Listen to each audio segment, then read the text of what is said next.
I think we have two choices in life when you go through something traumatic. You can let it take you over, and it can, and trust me, there are days that it does. Your other choice is to keep on living and finding these silver linings.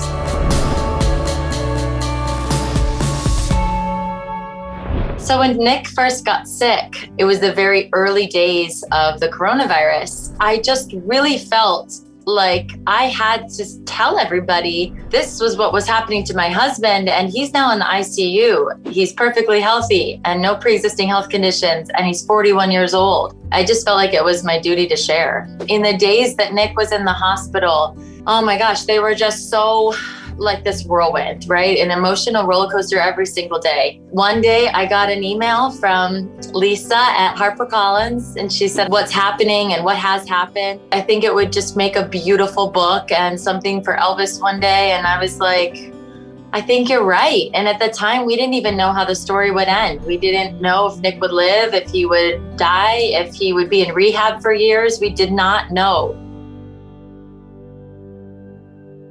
The anniversary of Nick's passing is July 5th. With grief, you never know how you're going to feel on these anniversaries. Kind of just will be ready for some silence and some quiet and a beautiful environment, and kind of just let myself feel what I need to feel that day. The daily battle of being a single mom is real. It's very hard. And then there's the internal battle of being a working mother and having 5 jobs and being gone all day. Add on the whole grief part of it and those highs and lows. You know, I try not to cry in front of Elvis just because I don't want to see his mommy crying. The hardest part about being a single mom is that nobody sees the struggle when no one else is there. You don't have that person that sees what you're going through and then lets you know you're okay.